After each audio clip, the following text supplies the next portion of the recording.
ನಮಸ್ಕಾರ ಸ್ನೇಹಿತರೆ. 2026ರಲ್ಲಿ ಹಲವು ರಾಜ್ಯಗಳಲ್ಲಿ ವಿಧಾನಸಭಾ ಚುನಾವಣೆ ನಡೀತಾ ಇದೆ. ಈ ಎಲ್ಲ ರಾಜ್ಯಗಳಿಗಿಂತಲೂ ಅತ್ಯಂತ ಕುತೂಹಲ ಕೆರಳಿಸಿರುವುದು ಪಶ್ಚಿಮ ಬಂಗಾಳದ ಚುನಾವಣೆ. ನಿಮ್ಗೆ ಗೊತ್ತಿದೆ, 2011ರಿಂದ ಸತತವಾಗಿ ಮಮತಾ ಬ್ಯಾನರ್ಜಿ ಅವರು ಅಲ್ಲಿ ಗೆಲುವನ್ನು ಸಾಧಿಸ್ತಾ ಇದ್ದಾರೆ. ಹಾಗೇನೆ ಅವರೇ ಮುಖ್ಯಮಂತ್ರಿ ಆಗಿದ್ದಾರೆ. ಅವರ ಪಕ್ಷ ಟಿಎಂಸಿ ಅಲ್ಲಿ ಆಡಳಿತವನ್ನ ನಡೆಸ್ತಾ ಇದೆ. ಆದ್ರೆ ಈ ಬಾರಿಯ ಚುನಾವಣೆಯಲ್ಲಿ ಶತಾಯಗತಾಯ ನಾವು ಗೆಲ್ಲೇಬೇಕು ಅನ್ನೋ ಒಂದು ದೃಢ ಸಂಕಲ್ಪ ಮಾಡಿರುವಂತಹ ಬಿಜೆಪಿ ಈಗಾಗಲೇ ಪಶ್ಚಿಮ ಬಂಗಾಳದಲ್ಲಿ ಕಾರ್ಯತತ್ಪರವಾಗ್ಬಿಟ್ಟಿದೆ. ಈ ಬಾರಿಯ ಚುನಾವಣೆಯ ಸಂಪೂರ್ಣ ಉಸ್ತುವಾರಿಯನ್ನ ಅಮಿತ್ ಶಾ ಅವರು ಹೊತ್ತಿದ್ದಾರೆ ಅಂತೇಳಿ ಹೇಳ್ತಾ ಇದ್ದಾರೆ. ಹಾಗಾಗಿ ಅಮಿತ್ ಶಾ ಅವರು ಆಗಾಗ ಪಶ್ಚಿಮ ಬಂಗಾಳಕ್ಕೆ ಭೇಟಿ ಕೊಡ್ತಾ ಇದ್ದಾರೆ. ಕಳೆದ 2 ದಿನಗಳಿಂದ ಅಮಿತ್ ಶಾ ಅವರು ಪಶ್ಚಿಮ ಬಂಗಾಳದಲ್ಲಿದ್ದಾರೆ. ಇದೇ ಸಂದರ್ಭದಲ್ಲಿ ಅವರು ನಿನ್ನೆ ಒಂದು ಪತ್ರಿಕಾಗೋಷ್ಠಿಯನ್ನು ನಡೆಸಿದ್ರು. ಈ ಪತ್ರಿಕಾಗೋಷ್ಠಿ ಸಂದರ್ಭದಲ್ಲಿ ಹಲವಾರು ವಿಷಯಗಳನ್ನು ಅವರು ಪ್ರಸ್ತಾಪ ಮಾಡಿದ್ರು. ಪಶ್ಚಿಮ ಬಂಗಾಳದಲ್ಲಿ ಸದ್ಯಕ್ಕೆ ಪರಿಸ್ಥಿತಿ ಹೇಗಿದೆ, ಬಿಜೆಪಿ ಯಾಕೆ ಅಲ್ಲಿ ಗೆಲ್ಲಬೇಕು, ಬಿಜೆಪಿ ಗೆಲ್ಲೋದ್ರಿಂದ ಪಶ್ಚಿಮ ಬಂಗಾಳದ ಜನತೆಗೆ ಯಾವ ರೀತಿ ಉಪಯೋಗ ಆಗಬಹುದು, ಹಾಗೇನೆ ಮಮತಾ ಬ್ಯಾನರ್ಜಿ ಅವರ ದುರಾಡಳಿತ ಯಾವ ಮಟ್ಟಕ್ಕೆ ತಲುಪಿದೆ, ಇದೆಲ್ಲದನ್ನು ಇವರು ಈ ಪತ್ರಿಕಾಗೋಷ್ಠಿಯಲ್ಲಿ ವಿವರಿಸಿದ್ರು. ಇದೆಲ್ಲದಕ್ಕೂ ಸಂಬಂಧಪಟ್ಟಂತೆ ಒಂದಿಷ್ಟು ವಿಷಯಗಳನ್ನ ನಾನು ನಿಮ್ ಜೊತೆ ಶೇರ್ ಮಾಡ್ಕೋತಾ ಇದ್ದೇನೆ. ಸ್ನೇಹಿತರೆ, ನಿಮ್ಮೆಲ್ಲರನ್ನು ಕಾಫಿ ಅಂತ ಡಿಜಿಟಲ್ ಚಾನಲ್ಗೆ ಸ್ವಾಗತಿಸ್ತಾ ಇದ್ದೇನೆ. ಸ್ನೇಹಿತರೆ, ಬಿಜೆಪಿಗೆ ಒಂದ್ ರೀತಿ ಕಬ್ಬಿಣದ ಕಡಲೆಕಾಯಿ ಆಗಿರುವಂತಹ ರಾಜ್ಯ ಯಾವ್ದಾದ್ರು ಇದ್ರೆ ಅದು ಪಶ್ಚಿಮ ಬಂಗಾಳದ. ಕಳೆದ ಚುನಾವಣೆಯಲ್ಲಿ ಅಂದ್ರೆ 2021ರ ಚುನಾವಣೆಯಲ್ಲಿ ಬಿಜೆಪಿ ಗೆಲ್ತದೆ ಅನ್ನುವ ಒಂದು ವಾತಾವರಣ ಅಲ್ಲಿ ನಿರ್ಮಾಣ ಆಗಿತ್ತು. ಆದ್ರೆ ಮಮತಾ ಬ್ಯಾನರ್ಜಿ ಅವರು ಬಿಜೆಪಿಯ ಗೆಲುವಿಗೆ ಅಡ್ಡಿಯನ್ನುಂಟು ಮಾಡಿದ್ರು. ನಿಮ್ಗೆ ಗೊತ್ತಿದೆ, 2021ರ ಚುನಾವಣೆಯಲ್ಲಿ ಮಮತಾ ಬ್ಯಾನರ್ಜಿ ಅವರ ಟಿಎಂಸಿ ಒಟ್ಟಿಗೆ 213 ಕ್ಷೇತ್ರಗಳಲ್ಲಿ ಗೆಲುವನ್ನು ಸಾಧಿಸುವ ಮುಖಾಂತರ ಭರ್ಜರಿ ಬಹುಮತವನ್ನ ಪಡೆಯಿತು. ಹಾಗೇನೆ ಬಿಜೆಪಿ ಕೂಡ ಅಷ್ಟೇ 77 ಸ್ಥಾನವನ್ನು ಗಳಿಸುವ ಮುಖಾಂತರ ವಿರೋಧ ಪಕ್ಷದಲ್ಲಿ ಕೂತ್ಕೊಳ್ತು. ಅದು ಕೂಡ ಅಷ್ಟೇ ಬಿಜೆಪಿಗೆ ಅತ್ಯಂತ ದೊಡ್ಡ ಗೆಲುವು ಅಂತಲೇ ಹೇಳ್ಬೋದು. ಕಾರಣ ಏನು ಅಂತ ಹೇಳಿದ್ರೆ, 2013ರಲ್ಲಿ ನಡೆದಂತ ಚುನಾವಣೆಯಲ್ಲಿ ಬಿಜೆಪಿ ಗಳಿಸಿದ್ದು ಕೇವಲ 3 ಸ್ಥಾನಗಳನ್ನ. ಹಾಗಾಗಿ ಇಲ್ಲಿ ಬಿಜೆಪಿ ಅದ್ಭುತ ಯಶಸ್ಸನ್ನೇ ಪಡೆದಿತ್ತು ಅಂತೇಳಿ ಹೇಳ್ಬೋದು.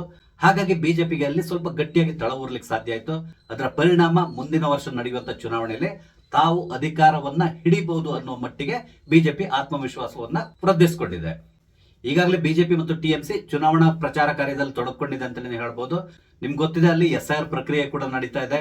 ಈ SIR ಪ್ರಕ್ರಿಯೆಯಲ್ಲಿ ಕೂಡ ಬಹಳಷ್ಟು ಸತ್ಯಗಳು ಹೊರಗಡೆ ಬಂದಿದೆ. ಅದರಲ್ಲೂ ಪ್ರಮುಖವಾಗಿ ಹೇಳಬೇಕು ಅಂದ್ರೆ, ಇಲ್ಲಿವರೆಗೆ ಟಿಎಂಸಿ ಯಾವ ರೀತಿ ಗೆಲ್ತಾ ಇತ್ತು ಅನ್ನೋದು ಕೂಡ ಇಲ್ಲಿ ಜಗಜ್ಜಾಹೀರಾಗಿದೆ. ಒಟ್ಟಿಗೆ 58 ಲಕ್ಷ ಮತದಾರರ ಹೆಸರು ಈಗಾಗಲೇ ಡಿಲೀಟ್ ಆಗಿ ಹೋಗಿದೆ. ಹಾಗೇನೆ 1,30,30,00,000 ಮತದಾರರ ಹೆಸರು ಸ್ಕ್ರೂಟಿನಿಯಲ್ಲಿದೆ. ಅಂದ್ರೆ ಅವ್ರಿಗೆ ಸಂಬಂಧಪಟ್ಟಂತೆ ಕೆಲವೊಂದು ಡೌಟ್ಸ್ ಗಳಿದೆ. ಆ ಡೌಟ್ಸ್ ಗಳನ್ನ ಅವ್ರು ಕ್ಲಿಯರ್ ಮಾಡಬೇಕಾಗಿದೆ. ಅದ್ರ ಜೊತೆಗೆ 1,67,00,000 ಮತದಾರರ ಹೆಸರು ಸಸ್ಪಿಷಿಯಸ್ ಆಗಿದೆ ಅಂತ ಹೇಳ್ತಾರೆ. ಅಂದ್ರೆ ಅವ್ರ ಬಗ್ಗೆ ಕೆಲವೊಂದು ಅನುಮಾನಗಳಿದೆ. ಅವರೆಲ್ಲರೂ ಕೂಡ ಸರಿಯಾದ ಡಾಕ್ಯುಮೆಂಟ್ಸ್ ಗಳನ್ನ ಸಬ್ಮಿಟ್ ಮಾಡಬೇಕಾಗ್ತದೆ. ಹಾಗೇನೆ BLAಗಳು ಪುನಃ ಈ ಎಲ್ಲ ಡೀಟೇಲ್ಸ್ ಗಳನ್ನ ವೆರಿಫೈ ಮಾಡಬೇಕಾಗಿ ಬರ್ತಾ ಇದೆ. ಒಂದ್ ವೇಳೆ ಇವರು ಸರಿಯಾದಂತಹ ದಾಖಲೆಗಳನ್ನ ಪ್ರೊಡ್ಯೂಸ್ ಮಾಡಿದ್ರೆ ಖಂಡಿತವಾಗಿ ಇವರ ಹೆಸರು ವೋಟರ್ ಲಿಸ್ಟ್ ನಲ್ಲಿ ಉಳ್ಕೊಳ್ತದೆ. ಇಲ್ಲ ಅಂತ ಹೇಳಿದ್ರೆ ಇವರ ಹೆಸರು ಡಿಲೀಟ್ ಆಗಿ ಹೋಗುವಂತ ಸಾಧ್ಯತೆ ಇರ್ತದೆ. ಒಂದ್ ವೇಳೆ ಆ ರೀತಿ ಏನಾದ್ರು ಆದ್ರೆ ಪಶ್ಚಿಮ ಬಂಗಾಳದಲ್ಲಿ ಹೆಚ್ಚು ಕಡಿಮೆ 3 ಕೋಟಿ ಮತದಾರರ ಹೆಸರು ಡಿಲೀಟ್ ಆಗುವಂತ ಸಾಧ್ಯತೆ ಇದೆ. ಇದರಲ್ಲಿ ಅಕ್ರಮ ವಲಸಿಗರು ಕೂಡ ಸೇರ್ಕೊಂಡಿದ್ದಾರೆ. ಈ SIR ಪ್ರಕ್ರಿಯೆ ಪ್ರಾರಂಭ ಆಗುವ ಸಂದರ್ಭದಲ್ಲೇ ಇದನ್ನ ಎಲ್ಲರೂ ಕೂಡ ಎಕ್ಸ್ಪೆಕ್ಟ್ ಮಾಡಿದ್ರು. ಕಾರಣ ಏನು ಅಂತ ಹೇಳಿದ್ರೆ, ಪಶ್ಚಿಮ ಬಂಗಾಳದಲ್ಲಿ ಯಾವ ರೀತಿ ಪರಿಸ್ಥಿತಿ ಇದೆ ಅನ್ನೋದು ಇಡೀ ದೇಶದ ಜನತೆ ಗೊತ್ತಿತ್ತು. ಹಾಗಾಗಿ ಎಲ್ಲರೂ ಕೂಡ ಅಷ್ಟೇ SIR ಪ್ರಾರಂಭ ಆದ ಸಂದರ್ಭದಿಂದ ಇಲ್ಲಿವರೆಗೂ ಕೂಡ ಪಶ್ಚಿಮ ಬಂಗಾಳದಲ್ಲಿ ಏನ್ ಆಗ್ಬಹುದು ಈ ರೀತಿಯಾಗಿ ಕುತೂಹಲದಿಂದ ಕಾಯ್ತಾ ಇದ್ರು. SIR ನ ಸಂಪೂರ್ಣವಾದಂತಹ ಡೀಟೇಲ್ಸ್ ಫೆಬ್ರವರಿ 14ನೇ ತಾರೀಕಿಗೆ ಡಿಕ್ಲೇರ್ ಆಗ್ತದೆ. ಅಂದ್ರೆ ಚುನಾವಣಾ ಆಯೋಗ ಸಂಪೂರ್ಣ ಮತಪಟ್ಟಿಯನ್ನ ಪ್ರಕಟಿಸ್ತದೆ. ಆಮೇಲೆ ಕೂಡ ಮತದಾರರ ಹೆಸರು ಏನಾದ್ರು ಬಿಟ್ಟು ಹೋಗಿದ್ದಿದ್ರೆ ಅವರು ತಮ್ಮ ಹೆಸರನ್ನ ಪುನಃ ಸೇರಿಸಲಿಕ್ಕೆ ಅವಕಾಶ ಇರ್ತದೆ. ಆದ್ರೆ ಇದರಿಂದಾಗಿ ಬಹಳಷ್ಟು ದಿಗ್ಲಾಗಿರೋದು ಮಮತಾ ಬ್ಯಾನರ್ಜಿ ಅವರಿಗೆ. ಮಮತಾ ಬ್ಯಾನರ್ಜಿ ಅವರು ಈಗ ಈ SIR ಪ್ರಕ್ರಿಯೆ ವಿರುದ್ಧವಾಗಿ ಯಾವ ರೀತಿ ಹೋರಾಟ ನಡೆಸ್ತಾ ಇದ್ದಾರೆ ನಿಮ್ಗೆ ಗೊತ್ತಿದೆ. ಅವರು ಪ್ರತಿದಿನ ಒಂದಲ್ಲ ಒಂದು ಕಡೆಯಲ್ಲಿ ರ್ಯಾಲಿಗಳನ್ನ ನಡೆಸ್ತಾ ಇದ್ದಾರೆ. ಆ ರ್ಯಾಲಿಯಲ್ಲಿ ಜನರನ್ನ ಉದ್ದೇಶಿಸಿ ಈ SIR ಪ್ರಕ್ರಿಯೆಯಿಂದಾಗಿ ನಮ್ಮ ಮತದಾರರ ಹೆಸರನ್ನ ಡಿಲೀಟ್ ಮಾಡಿಸ್ತಾ ಇದ್ದಾರೆ. ಆ ಮೂಲಕ ಬಿಜೆಪಿಯಲ್ಲಿ ಅಕ್ರಮವಾಗಿ ಆಡಳಿತದ ಚುಕ್ಕಾಣಿಯನ್ನು ಹಿಡಿಲಿಕ್ಕೆ ಪ್ರಯತ್ನಿಸ್ತಾ ಇದೆ. ಈ ರೀತಿಯಾಗಿ ಪ್ರಚಾರವನ್ನ ಮಾಡ್ಕೊಂಡು ಬರ್ತಾ ಇದ್ದಾರೆ. ಹಾಗೇನೆ ಅಲ್ಲಿಯ ಜನತೆಯನ್ನ ಚುನಾವಣಾ ಆಯೋಗದ ವಿರುದ್ಧವಾಗಿ ಎತ್ತಿ ಕಟ್ಟಲಿಕ್ಕೆ ಕೂಡ ಪ್ರಯತ್ನಿಸ್ತಾ ಇದ್ದಾರೆ. ಆದ್ರೆ ಸದ್ಯಕ್ಕಂತೂ ಅದು ಸಫಲ ಆಗುವಂತಹ ಚಾನ್ಸಸ್ ಕಾಣಿಸ್ತಾ ಇಲ್ಲ. ಇದರಿಂದಾಗಿ ಮಮತಾ ಬ್ಯಾನರ್ಜಿ ಅವರು ಮತ್ತೂ ಕೂಡ ಹತಾಶರಾಗಿದ್ದಾರೆ. ಈ ಹತಾಶೆ ಯಾವ ಮಟ್ಟಿಗಿದೆ ಅಂತ ಹೇಳಿದ್ರೆ, ಮಮತಾ ಬ್ಯಾನರ್ಜಿ ಅವರು ಬಂಗಾಳಿ ಮಾತಾಡೋರು ಎಲ್ಲರೂ ಕೂಡ ಈ ಚುನಾವಣಾ ಆಯೋಗ ಮತ್ತು ಬಿಜೆಪಿಯವರು ಬಾಂಗ್ಲಾದೇಶದವರು ಅಂತೇಳಿ ಅವರ ಹೆಸರನ್ನ ಡಿಲೀಟ್ ಮಾಡ್ಲಿಕ್ಕೆ ಪ್ರಯತ್ನಿಸ್ತಾ ಇದೆ. ಈ ರೀತಿಯಾಗಿ ಪ್ರಚಾರ ಮಾಡ್ಕೊಂಡು ಬರ್ತಾ ಇದ್ದಾರೆ. ಆ ಮೂಲಕ ಈ ಅಕ್ರಮ ವಲಸಿಗರು ಮತ್ತೆ ಈ ವೋಟ್ ಬ್ಯಾಂಕ್ ಏನಿದೆ ಅದನ್ನ ತಮ್ಮ ಹಿಡಿತದಲ್ಲೇ ಇಟ್ಕೊಳ್ಬೇಕು ಅಂತ ಮಮತಾ ಬ್ಯಾನರ್ಜಿ ಅವರು ಬಹಳಷ್ಟು ಪ್ರಯತ್ನ ಪಡ್ತಾ ಇದ್ದಾರೆ. ಆದ್ರೆ ಅವರಿಗೆ ಅದರಲ್ಲಿ ಸಫಲತೆ ಸಿಗ್ತಾ ಇಲ್ಲ. ಕಾರಣ ಏನು ಅಂತ ಹೇಳಿದ್ರೆ, ಈ ಅಕ್ರಮ ವಲಸಿಗರಲ್ಲಿ ಬಹಳಷ್ಟು ಜನ ಈಗಾಗಲೇ ರಾಜ್ಯವನ್ನ ಬಿಟ್ಟು ವಾಪಸ್ ಆ ದೇಶಕ್ಕೆ ಹೋಗಿದ್ದಾರೆ. ಹಾಗೇನೆ ಒಂದಿಷ್ಟು ಜನ ಬೇರೆ ಬೇರೆ ರಾಜ್ಯಗಳಿಗೆ ವಲಸೆ ಹೋಗ್ಬಿಟ್ಟಿದ್ದಾರೆ.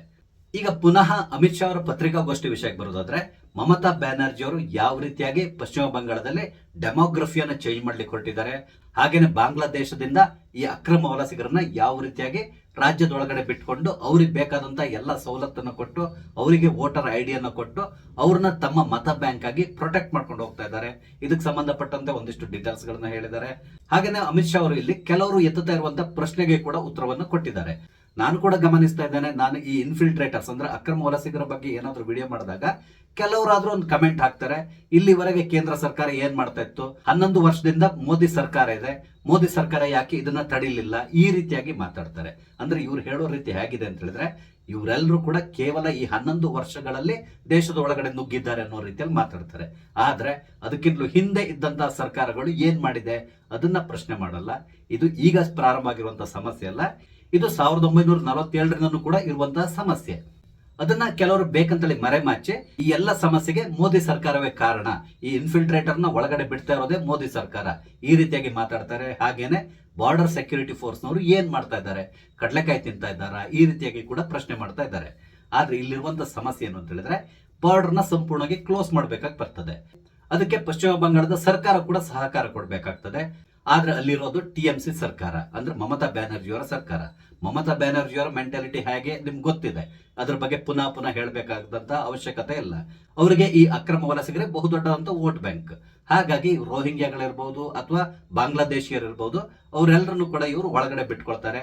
ಅದಕ್ಕಾಗಿ ಪಶ್ಚಿಮ ಬಂಗಾಳ ಮತ್ತು ಬಾಂಗ್ಲಾದೇಶದ ಗಡಿಯುದ್ದಕ್ಕೂ ಬೇಲಿ ಹಾಕ್ಲಿಕ್ಕೂ ಕೂಡ ಸಮಸ್ಯೆಗಳನ್ನು ಉಂಟು ಮಾಡ್ತಾ ಇದ್ದಾರೆ. ನಿನ್ನೆ ಅಮಿತ್ ಶಾ ಅವರು ನೇರವಾಗಿ ಹೇಳ್ಬಿಟ್ಟಿದ್ದಾರೆ, BSF ಗೆ ಇವರು ಒಂದಿಷ್ಟು ಜಾಗವನ್ನ ಹ್ಯಾಂಡ್ ಓವರ್ ಮಾಡಬೇಕಾಗಿದೆ. ಆದ್ರೆ ಮಮತಾ ಬ್ಯಾನರ್ಜಿ ಅವರು ಆ ಜಾಗವನ್ನ ಸೀಸ್ ಮಾಡ್ಕೊಂಡು ಕೂತ್ಕೊಂಡಿದ್ದಾರೆ. ಅಲ್ಲಿ BSF ಗೆ ಬೇಲಿ ಹಾಕ್ಲಿಕ್ಕೆ ಇವರು ಪರ್ಮಿಷನ್ ಕೊಡ್ತಾ ಇಲ್ಲ. ಇದರಿಂದಾಗಿ ಅಕ್ರಮ ವಲಸಿಗರು ಪಶ್ಚಿಮ ಬಂಗಾಳದ ಒಳಗಡೆ ನುಗ್ತಾ ಇದ್ದಾರೆ. ಆ ಮುಖಾಂತರ ಸಂಪೂರ್ಣವಾಗಿ ಡೆಮೋಗ್ರಫಿಯನ್ನು ಬದಲಾಯಿಸಲಿಕ್ಕೆ ಮಮತಾ ಬ್ಯಾನರ್ಜಿ ಅವರು ಪ್ರಯತ್ನಿಸ್ತಾ ಇದ್ದಾರೆ. ಈ ರೀತಿಯಾಗಿ ಅವ್ರ ಮೇಲೆ ನೇರವಾಗಿ ಆರೋಪವನ್ನ ಮಾಡಿದ್ರು. ಇದ್ರ ನಡುವೆ ಮಮತಾ ಬ್ಯಾನರ್ಜಿ ಅವರಿಗೆ ಕೂಡ ಇನ್ನೊಂದು ಭಯ ಇದೆ. ಅದೇನು ಅಂತ ಹೇಳಿದ್ರೆ, ಪಶ್ಚಿಮ ಬಂಗಾಳದಲ್ಲಿ ಬಿಜೆಪಿಯ ಬಲವರ್ಧನೆ ಆಗ್ತಾ ಇರುವಂತಹದ್ದು. 2021ರಲ್ಲಿ TMC ಯಲ್ಲಿ 213 ಸ್ಥಾನಗಳನ್ನು ಗೆಲ್ಲುವ ಮುಖಾಂತರ ಆಡಳಿತದ ಚುಕ್ಕಾಣಿಯನ್ನ ಹಿಡಿದಿತ್ತು. ಆದ್ರೆ ವೋಟ್ ಶೇರಿಂಗ್ ವಿಷಯಕ್ಕೆ ಬಂದ್ರೆ TMC 48% ವೋಟ್ ಅನ್ನ ತಗೊಂಡ್ರೆ ಬಿಜೆಪಿ 37% ವೋಟ್ ಅನ್ನ ತಗೊಂಡಿತ್ತು. ಹಾಗೇನೆ ಟೋಟಲ್ ಆಗಿ ಪೋಲ್ ಆಗಿರುವಂತಹ ಮತಗಳನ್ನ ಗಣನೆಗೆ ತಗೊಂಡ್ರೆ TMC ಮತ್ತು ಬಿಜೆಪಿ ನಡುವೆ ಇರುವಂತಹ ವ್ಯತ್ಯಾಸ ಕೇವಲ 60 ಲಕ್ಷ ಮತ. ಹಾಗಾಗಿ 2026ರ ಚುನಾವಣೆಯಲ್ಲಿ ಬಿಜೆಪಿ ಇಲ್ಲಿ ಗೆಲುವನ್ನ ಸಾಧಿಸ್ತದೆ ಅನ್ನುವ ಮಟ್ಟಿಗೆ ಬೆಳೆದು ನಿಂತಿದೆ. ಇದಕ್ಕೆ ಕಾರಣ ಏನು ಅಂತ ಹೇಳಿದ್ರೆ, ಈ ಅಕ್ರಮ ವಲಸಿಗರು ಸಾಮಾನ್ಯವಾಗಿ TMCಗೆ ವೋಟ್ ಹಾಕ್ತಾ ಇದ್ದಂತವ್ರು, ಅಂದ್ರೆ ಅವರ ವೋಟ್ ಬ್ಯಾಂಕ್ ಆಗಿತ್ತು. ಆದ್ರೆ ಈ ಬಾರಿಯ ಚುನಾವಣೆಯಲ್ಲಿ ಇವರೆಲ್ಲರ ಹೆಸರು ಡಿಲೀಟ್ ಆಗಿ ಹೋಗ್ತದೆ, ಅಥವಾ ಇವರೆಲ್ಲರೂ ಈಗಾಗಲೇ ಜಾಗವನ್ನ ಖಾಲಿ ಮಾಡಿಬಿಟ್ಟಿದ್ದಾರೆ. ಆದ್ರಿಂದಾಗಿ ಮಮತಾ ಬ್ಯಾನರ್ಜಿ ಅವರಿಗೆ ಈ ಬಾರಿ ಈ ವೋಟ್ ಬ್ಯಾಂಕ್ ನ ಸಹಾಯ ಸಿಗೋದಿಲ್ಲ. ಆದ್ರಿಂದಾಗಿ ಅವರು ಸೋಲುವಂತ ಸಾಧ್ಯತೆಗಳು ಜಾಸ್ತಿ ಇದೆ. ನಿಮ್ಗೆ ಗೊತ್ತಿದೆ, ಮಮತಾ ಬ್ಯಾನರ್ಜಿ ಅವರು ಮೊದಲಿಂದನೂ ಕೂಡ ಓಲೈಕೆ ರಾಜಕಾರಣವನ್ನ ಮಾಡ್ಕೊಂಡ್ ಬಂದವರು. ಇವರ ಓಲೈಕೆ ಯಾವ ಮಟ್ಟಿಗಿದೆ ಅಂತ ಹೇಳಿದ್ರೆ, ಸತತವಾಗಿ ಪಶ್ಚಿಮ ಬಂಗಾಳದಲ್ಲಿ ಹಿಂದೂಗಳ ಮೇಲೆ ದಬ್ಬಾಳಿಕೆಯನ್ನ ಈ ಮುಸಲ್ಮಾನರು ಮಾಡ್ತಾನೆ ಇದ್ದಾರೆ. ಆದ್ರೆ ಮಮತಾ ಬ್ಯಾನರ್ಜಿ ಅವರು ಮುಸಲ್ಮಾನರದ್ದು ಏನು ತಪ್ಪಿಲ್ಲ, ಇಲ್ಲಿ ಹಿಂದೂಗಳದೇ ತಪ್ಪು, ಈ ರೀತಿಯಾಗಿ ಬಿಂಬಿಸ್ಕೊಂಡು ಬಂದಂತವ್ರು. ಅಂದ್ರೆ ನೇರವಾಗಿ ಮುಸಲ್ಮಾನರ ಜೊತೆಗೆ ನಿಂತಹ ವ್ಯಕ್ತಿ ಮಮತಾ ಬ್ಯಾನರ್ಜಿ ಅವರು. ಹಾಗೇನೆ ಈ ಹಿಂದೆ ಮಮತಾ ಬ್ಯಾನರ್ಜಿ ಅವರು ಒಂದು ಕಾರ್ಯಕ್ರಮದಲ್ಲಿ ಮಾತಾಡ್ತಾ ಇರೋ ಸಂದರ್ಭದಲ್ಲಿ ಈ ಅಕ್ರಮ ವಲಸಿಗರ ವಿಷಯ ಬಂತು. ನೀವು ಯಾಕೆ ಅವ್ರನ್ನ ಇಟ್ಕೊಂಡು ಪೋಷಿಸ್ತಿದ್ದೀರಾ ಅಂತ ಪ್ರಶ್ನೆ ಬಂದಾಗ ಮಮತಾ ಬ್ಯಾನರ್ಜಿ ಅವರು ಒಂದು ಮಾತನ್ನ ಹೇಳಿದ್ರು, ಹಾಲು ಕೊಡುವ ಹಸುವಿನ ಕೆಚ್ಚಲನ್ನ ನಾನ್ ಯಾಕೆ ಕತ್ತರಿಸಬೇಕು, ಅವ್ರು ಇರ್ಲಿ ಬಿಡಿ, ಈ ರೀತಿಯಾಗಿ ಮಾತಾಡಿದ್ರು. ಅಂದ್ರೆ ನನಗೆ ಅವ್ರು ವೋಟ್ ಹಾಕ್ತಾ ಇರುವಾಗ ನಾನ್ ಯಾಕೆ ಅವ್ರನ್ನ ಓಡಿಸ್ಬೇಕು, ನಾನು ಅವ್ರನ್ನ ಸಂರಕ್ಷಿಸಿಕೊಂಡು ಅದನ್ನೊಂದು ವೋಟ್ ಬ್ಯಾಂಕ್ ಆಗಿ ಇಟ್ಕೊಂಡು ನಾನು ಆಡಳಿತವನ್ನು ನಡೆಸ್ತೇನೆ, ಈ ರೀತಿಯಾಗಿ ಹೇಳಿಕೆಯನ್ನು ಕೊಟ್ಟಿದ್ದಾರೆ. ಆದ್ರೆ ಈಗ ಮಮತಾ ಬ್ಯಾನರ್ಜಿ ಅವರಿಗೆ ಒಂದ್ ರೀತಿಯಾದಂತಹ ಭಯ ಪ್ರಾರಂಭ ಆಗಿದೆ. ಕಾರಣ ಏನು ಅಂತ ಹೇಳಿದ್ರೆ, ಈ ಬಾರಿ ಅವರಿಗೆ ಈ ವೋಟ್ ಬ್ಯಾಂಕ್ ಏನಿದೆ ಇದು ಛಿದ್ರ ಆಗುವಂತ ಸಾಧ್ಯತೆ ಇದೆ. ಅದಕ್ಕೆ ಪ್ರಮುಖ ಕಾರಣ ಹುಮಾಯೂನ್ ಕಬೀರ್. ನಿಮ್ಗೆ ಗೊತ್ತಿದೆ, ಈ ಹುಮಾಯೂನ್ ಕಬೀರ್ನ ಮಮತಾ ಬ್ಯಾನರ್ಜಿ ಅವರು ಪಕ್ಷದಿಂದ ಉಚ್ಚಾಟಿಸಿದ್ದಾರೆ. ಆತ ಮುರ್ಷಿದಾಬಾದ್ ನಲ್ಲಿ ಬಾಬರ್ ಹೆಸರಲ್ಲಿ ಒಂದು ಮಸೀದಿಯನ್ನು ಕೂಡ ಕಟ್ಟಿಸ್ತಾ ಇದ್ದಾನೆ. ಹಾಗೇನೆ ತನ್ನದೇ ಆದ ಒಂದು ಪಕ್ಷವನ್ನು ಕೂಡ ಆತ ಸ್ಥಾಪನೆ ಮಾಡಿದ್ದಾನೆ. ಅದ್ರ ಜೊತೆಗೆ ಆತ ಮುಂದಿನ ಚುನಾವಣೆಯಲ್ಲಿ OWC ಜೊತೆಗೆ ಕೂಡ ಹೊಂದಾಣಿಕೆ ಮಾಡ್ಕೋತೇನೆ ಅಂತ ಹೇಳಿ ಹೇಳ್ತಾ ಇದ್ದಾನೆ. ಆ ಮುಖಾಂತರ ಪಶ್ಚಿಮ ಬಂಗಾಳದಲ್ಲಿರುವಂತಹ ಮುಸಲ್ಮಾನ್ ಮತವನ್ನ ತಮ್ಮತ್ತ ಸೆಳೆಯಲಿಕ್ಕೆ ಪ್ಲಾನ್ ಮಾಡ್ತಾ ಇದ್ದಾನೆ. ಅದ್ರ ಜೊತೆಗೆ ಹಿಂದೂಗಳ ಮತ ಕೂಡ ಈ ಬಾರಿ ಕ್ರೋಢೀಕರಣಗೊಳ್ತಾ ಇದೆ. ಈ ಮತ ಸಂಪೂರ್ಣವಾಗಿ ಬಿಜೆಪಿ ಕಡೆ ಹೋಗುವಂತ ಸಾಧ್ಯತೆ ಇದೆ. ಆದ್ರೆ ಹಿಂದೂ ವಿರೋಧಿ ಹಿಂದೂಗಳು ಒಂದಿಷ್ಟು ಜನ ಇರ್ತಾರಲ್ಲ, ಅಂದ್ರೆ ಈ ಸೆಕ್ಯುಲರ್ ಅನ್ಸ್ಕೊಂಡಿರುವಂತವ್ರು ಅಥವಾ ತಾವು ಬಹು ಬುದ್ಧಿವಂತರು ಅಂತೇಳಿ ಹೇಳ್ಕೊಳ್ಳುವಂತ ಒಂದು ವರ್ಗ ಇದೆಯಲ್ಲ, ಅವರು ಮಮತಾ ಬ್ಯಾನರ್ಜಿ ಅವರ ಜೊತೆಗೆ ನಿಲ್ಲುವಂತ ಸಾಧ್ಯತೆ ಇದೆ. ಆದ್ರೆ ಅದು ಅಷ್ಟೊಂದು ಪರಿಣಾಮ ಬೀರುವಂತ ಸಾಧ್ಯತೆ ಇಲ್ಲ ಅಂತೇಳಿ ಹೇಳ್ತಾ ಇದ್ದಾರೆ. ಇದೆಲ್ಲದೂ ಮಮತಾ ಬ್ಯಾನರ್ಜಿ ಅವರಿಗೆ ಈಗಾಗಲೇ ಗೊತ್ತಾಗ್ಬಿಟ್ಟಿದೆ. ಆದ್ರಿಂದ ಮಮತಾ ಬ್ಯಾನರ್ಜಿ ಅವರು ಇತ್ತೀಚೆಗೆ ಸ್ವಲ್ಪ ರಾಗವನ್ನ ಬದಲಾಯಿಸ್ಬಿಟ್ಟಿದ್ದಾರೆ. ನಿಮ್ಗೆ ಗೊತ್ತಿರ್ಬೋದು, ಮೊನ್ನೆ ಅವರೊಂದು ಹೇಳಿಕೆಯನ್ನು ಕೊಟ್ಟಿದ್ದಾರೆ, ಅನಾವಶ್ಯಕವಾಗಿ ನನ್ನನ್ನ ಹಿಂದೂ ವಿರೋಧಿ ಅಂತ ಬಿಂಬಿಸ್ಕೊಂಡು ಬರ್ತಾ ಇದ್ದಾರೆ. ಹಾಗೇನೆ ನಾನು ಮುಸ್ಲಿಮರನ್ನ ಯಾವಾಗಲೂ ಓಲೈಸ್ತೇನೆ ಅಂತೇಳಿ ಹೇಳ್ತಾ ಇದ್ದಾರೆ. ಖಂಡಿತವಾಗಿ ನಾನು ಎಲ್ಲಿಯೂ ಆ ತರ ಮಾಡಲಿಲ್ಲ. ನಾನು ಇಲ್ಲಿವರೆಗೂ ಕೂಡ ಮುಸಲ್ಮಾನರು ಮತ್ತು ಹಿಂದೂಗಳನ್ನ ಒಂದೇ ತಕಡೆಯಲ್ಲಿ ನೋಡಿದ್ದೇನೆ ಹೊರತು ಯಾರನ್ನು ಕೂಡ ಓಲೈಸ್ಲಿಕ್ಕೆ ಹೋಗಿಲ್ಲ. ನಾನು ಸಂಪೂರ್ಣವಾಗಿ ಮುಸಲ್ಮಾನರು ಮತ್ತು ಹಿಂದೂಗಳನ್ನ ಒಂದೇ ರೀತಿಯಲ್ಲಿ ನೋಡಿಕೊಂಡು ಆಡಳಿತವನ್ನು ನಡೆಸ್ಕೊಂಡು ಹೋಗ್ತಾ ಇದ್ದೇನೆ. ಈ ರೀತಿಯಾದಂತಹ ಹೇಳಿಕೆಯನ್ನು ಕೊಟ್ಟಿದ್ದಾರೆ. ಮಮತಾ ಬ್ಯಾನರ್ಜಿ ಅವರು ಈ ರೀತಿಯಾದಂತಹ ಹೇಳಿಕೆ ಕೊಟ್ಟಾಗಲೇ ಎಲ್ಲರೂ ಕೂಡ ಮಾತಾಡಲಿ ಶುರು ಮಾಡಿದ್ದಾರೆ. ಮಮತಾ ಬ್ಯಾನರ್ಜಿ ಅವರಿಗೆ ಈಗಾಗಲೇ ಭಯ ಪ್ರಾರಂಭ ಆಗ್ಬಿಟ್ಟಿದೆ, ಮುಂದಿನ ಚುನಾವಣೆಯಲ್ಲಿ ತಾನು ಸೋಲ್ತೇನೆ ಅಂತೇಳಿ. ಹಾಗಾಗಿ ಹಿಂದೂಗಳನ್ನು ಓಲೈಸ್ಲಿಕ್ಕಾಗಿ ಈ ರೀತಿಯಾಗಿ ಮಾತಾಡ್ತಾ ಇದ್ದಾರೆ ಅಂತಕೊಂಡು ಹೇಳ್ತಾ ಇದ್ದಾರೆ. ನಿಮ್ಗೆ ಗೊತ್ತಿರ್ಬೋದು, ಈಗಾಗಲೇ ಮಮತಾ ಬ್ಯಾನರ್ಜಿ ಅವರು ಕೋಲ್ಕತ್ತಾದಲ್ಲಿ ದುರ್ಗಾ ಆಂಗನ್ ಅಂತ ಹೇಳ್ಕೊಂಡು ಒಂದು ದುರ್ಗಾ ದೇವಿಯ ದೇವಸ್ಥಾನವನ್ನು ಕಟ್ಟಿಸ್ತೇನೆ ಅಂತ ಹೇಳ್ತಾ ಇದ್ದಾರೆ. ಅದಕ್ಕಾಗಿ ಒಂದಷ್ಟು ಜಾಗವನ್ನು ಕೂಡ ಮೀಸಲಿಟ್ಟಿದ್ದಾರೆ. ಹಾಗೆಯೇ ಸಿಲಿಗುರಿಯಲ್ಲಿ ಕೂಡ ಒಂದು ದೇವಸ್ಥಾನವನ್ನು ಕಟ್ಟಿಸ್ತೇನೆ ಅಂತೇಳಿ ಹೇಳ್ತಾ ಇದ್ದಾರೆ. ಅಂದ್ರೆ ಆ ಮುಖಾಂತರ ಹಿಂದೂಗಳ ಮತವನ್ನ ತಮ್ಮತ್ತ ಸೆಳೆಯಲಿಕ್ಕೆ ಪ್ರಯತ್ನಿಸ್ತಾ ಇದ್ದಾರೆ. ಇದನ್ನೇ ನೋಡಿದಾಗ ಎಲ್ರಿಗೂ ಆಶ್ಚರ್ಯ ಆಗ್ತಾ ಇರೋದು. ಕಾರಣ ಏನಂತ ಹೇಳಿದ್ರೆ, ಮಮತಾ ಬ್ಯಾನರ್ಜಿ ಅವರು ಎಲ್ಲಿಯೂ ಕೂಡ ಈ ರೀತಿಯಾಗಿ ನಡ್ಕೊಂಡಂತಹ ಉದಾಹರಣೆ ಇಲ್ಲ. ಆದ್ರೆ ಈ ಬಾರಿ ಮಮತಾ ಬ್ಯಾನರ್ಜಿ ಅವರು ಸ್ವಲ್ಪ ಬದಲಾಗ್ತಾ ಇದ್ದಾರೆ. ಆದ್ರೆ ಈ ಬದಲಾವಣೆ ಅವ್ರಿಗೆ ಯಾವುದೇ ರೀತಿಯಲ್ಲಿ ವರ್ಕೌಟ್ ಆಗುವಂತಹ ಸಾಧ್ಯತೆಗಳು ಕಾಣಿಸ್ತಾ ಇಲ್ಲ. ಇದೆಲ್ಲದರ ಜೊತೆಗೆ ಕಾಂಗ್ರೆಸ್ನ ನಾಯಕರಾದಂತಹ ಅಧೀರ್ ರಂಜನ್ ಚೌಧರಿ ಅವರು ಬಿಜೆಪಿ ಸೇರುವಂತಹ ಲಕ್ಷಣಗಳು ಕಾಣಿಸ್ತಾ ಇದೆ. ಅವರು 2 ದಿನದ ಹಿಂದೆ ನರೇಂದ್ರ ಮೋದಿ ಅವರನ್ನ ಭೇಟಿ ಮಾಡಿ ಬಹಳ ಹೊತ್ತು ಏನೋ ಚರ್ಚೆ ಮಾಡಿಕೊಂಡು ಕೊನೆಗೆ ಹೊರಗಡೆ ಬಂದ್ರು. ಆ ಸಂದರ್ಭದಲ್ಲಿ ಪತ್ರಕರ್ತರು ಅವ್ರನ್ನ ಪ್ರಶ್ನೆ ಮಾಡಿದ್ರು, ನೀವೇನಾದ್ರು ಬಿಜೆಪಿ ಸೇರುವಂತ ಸಾಧ್ಯತೆ ಇದೆಯಾ ಅಂತ ಹೇಳ್ಕೊಂಡು.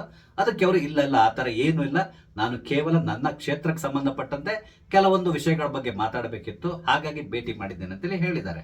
ಆದ್ರೆ ಇತ್ತೀಚಿನ ದಿನಗಳಲ್ಲಿ ಅಧೀರ್ ರಂಜನ್ ಚೌಧರಿ ಅವರು ಕೊಟ್ಟಿರುವಂತಹ ಕೆಲವೊಂದು ಹೇಳಿಕೆಗಳನ್ನು ಗಮನಿಸಿದ್ರೆ ಒಂದೊಂದು ಗೊತ್ತಾಗ್ತಾ ಇದೆ. ಅವರಿಗೆ ಪಶ್ಚಿಮ ಬಂಗಾಳದಲ್ಲಿ ನಡೀತಾ ಇರುವಂತಹ ಕೆಲವೊಂದು ವಿದ್ಯಮಾನಗಳು ಅಷ್ಟೊಂದು ಹಿಡಿಸ್ತಾ ಇಲ್ಲ. ಅದರಲ್ಲೂ ಪ್ರಮುಖವಾಗಿ ಈ ಡೆಮೋಗ್ರಫಿ ಚೇಂಜ್ ಮಾಡ್ಲಿಕ್ಕೆ ಕೆಲವರು ಪ್ರಯತ್ನ ಪಡ್ತಾ ಇದಾರಲ್ಲ, ಅದನ್ನ ಅವರು ನೇರವಾಗಿ ಅಲ್ಲಿ ಹೇಳ್ಬಿಟ್ಟಿದ್ದಾರೆ.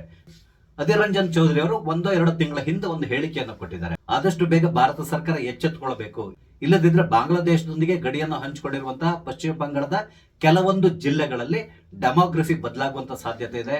ಒಂದ್ ವೇಳೆ ಆ ರೀತಿ ಏನಾದ್ರೂ ಆದ್ರೆ ಅಲ್ಲಿರುವಂತಹ ಹಿಂದೂಗಳಿಗೆ ಯಾವುದೇ ರೀತಿಯಂತ ರಕ್ಷಣೆ ಇರಲ್ಲ. ಅದ್ರ ಜೊತೆಗೆ ಆ ಭಾಗಗಳು ಎಕ್ಸ್ಟೆಂಡೆಡ್ ಬಾಂಗ್ಲಾದೇಶ ಆಗುವಂತ ಸಾಧ್ಯತೆ ಇದೆ. ಅಂದ್ರೆ ಬಾಂಗ್ಲಾದೇಶದ ಭಾಗ ಆಗುವಂತ ಸಾಧ್ಯತೆಗಳು ಕೂಡ ಇರ್ತದೆ. ನಿಮ್ಗೆ ಗೊತ್ತಿದೆ ಅಲ್ಲಿ ಏನ್ ನಡೀಬಹುದು ಅಂತ ಕೊಂಡು. ಹಾಗಾಗಿ ಈಗಾಗಲೇ ಅಧೀರ್ ರಂಜನ್ ಚೌಧರಿ ಅವರು ಕೇಂದ್ರ ಸರ್ಕಾರವನ್ನ ಎಚ್ಚರಿಸಿದ್ದಾರೆ.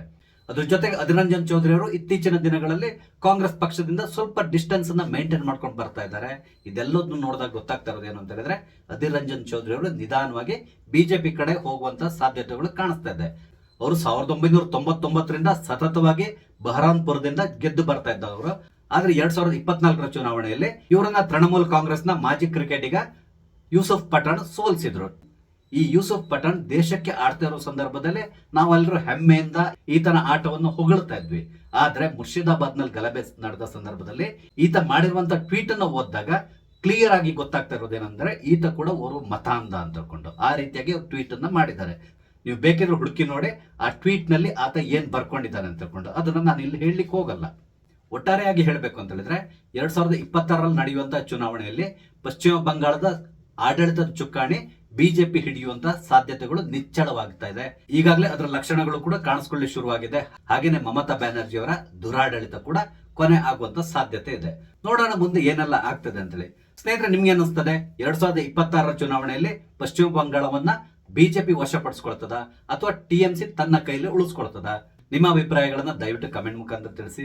ಹಾಗೆ ನಾನು ಹಂಚ್ಕೊಂಡಂತ ವಿಷಯ ಇಷ್ಟ ಆದ್ರೆ ಲೈಕ್ ಮಾಡಿ, ಶೇರ್ ಮಾಡಿ, ದಯವಿಟ್ಟು ನನ್ನ ಚಾನಲ್ ಸಬ್ಸ್ಕ್ರೈಬ್ ಮಾಡಿ. ಹಾಗೇನೆ ನಿಮ್ಮ ಎಲ್ಲರಿಗೂ ಕೂಡ ಮುಂದಿನ ವರ್ಷ ಅತ್ಯಂತ ಶುಭದಾಯಕವಾಗಿರಲಿ ಅಂತಕೊಂಡು ಹಾರೈಸ್ತೇನೆ. ನಮಸ್ತೆ, ಜೈ ಹಿಂದ್.